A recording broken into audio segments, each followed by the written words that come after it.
Hello friends, it's Thursday the 14th of May, which is the feast day of Saint Matthias, the one who was chosen in the Acts of the Apostles to replace Judas as one of the apostles. So apostles means, the word apostles means someone who is sent and is a witness to the resurrection. And that's something that in a sense we can all take on. We are all have in a sense a role to be apostles, to be sent and to proclaim Christ present within our families and with our circumstances. Today though, I've heard just recently in the Prime Minister's message to the nation of a really tragic aspect associated with this coronavirus situation we're living in. There's something nearly over 600,000 people who are becoming unemployed because of this, and it's such a tragic figure to hear and a really difficult thing to hear, and most particularly because a lot of you are caught up in that within your own circumstances. This reality of unemployment that's associated with the pandemic is such a challenge for you, and I want to just acknowledge that. And I just want to assure you of my closeness to you in amongst all of this. There has been, nonetheless, at the beginning of this week, a little bit of joyful news, if you like, as well, that we can now incrementally open up our churches again. There's still a lot of restrictions, as you know, around numbers and the ways in which that can happen. And every parish in our archdiocese I've asked to find ways in which they can effectively put in place what these new liftings of restrictions are allowing for. We're certainly a long way to go, aren't we? This is only just a very small opening at this stage, and it certainly does not allow for us to be able to gather in any great numbers or to open up again our normal timetables in parishes around the celebration of Mass and so on. And so I know that for many of you, it will continue to be a hunger for you to be able to celebrate the Eucharist, to be able to participate with God's people in any sort of substantial way. Nonetheless, this little opening is a grateful sign, and just for a little bit of rejoicing that it's happened. And I acknowledge all those behind the scenes who've been working with government and with the health professionals to find a way in which that could happen. So thank you to all of those people.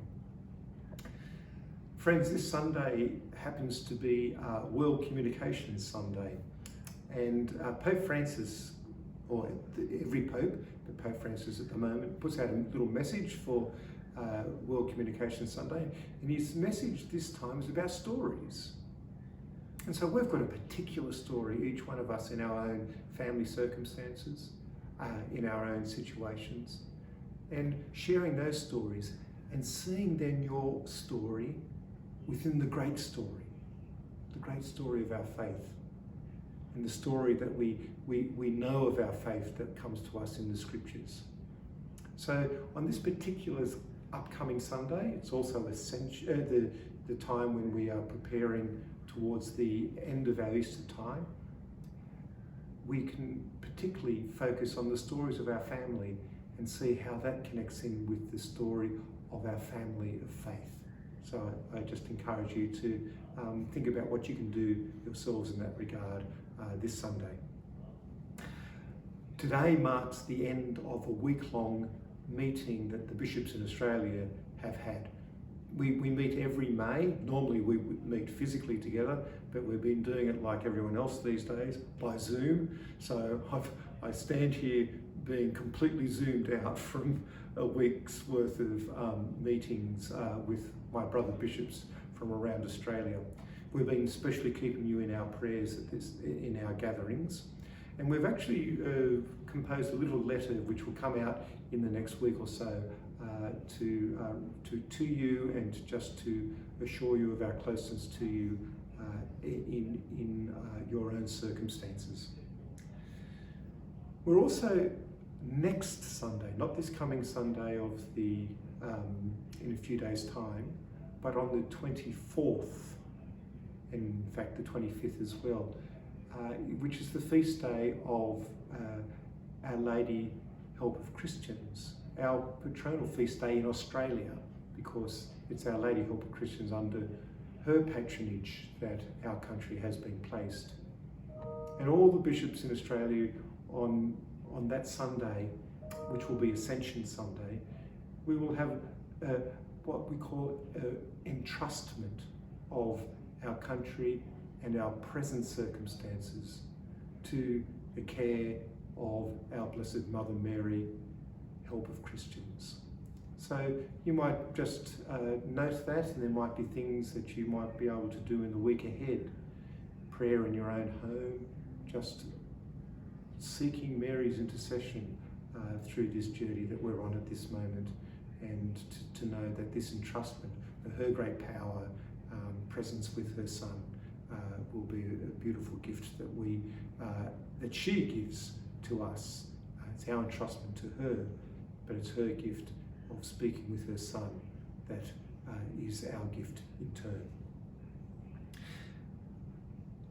One of the other things that has come up during our meeting with the bishops is developing some national protocols around safeguarding in our all of our institutions, our parishes, our schools, our welfare agencies, and putting in place some national protocols that will help us to provide great places of care and protection and dignity for all of our young people and all those who are vulnerable in all sorts of ways.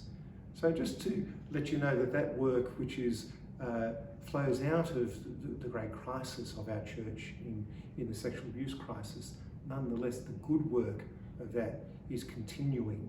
And so in that good work, we're finding pathways that might be of value across the whole of Australia, not just in each individual area, but around the whole of Australia.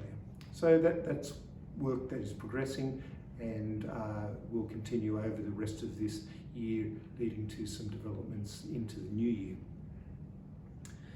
And finally, as I want to do each time I talk to you on video, just to assure you of my closeness to you and to offer you my prayer and support and encouragement. And just at this time, with those slight little liftings that we're experiencing, just to acknowledge the sense of joy and perhaps a relief that's associated with that for all of us. So good to talk to you again, and I hope to do again so next week.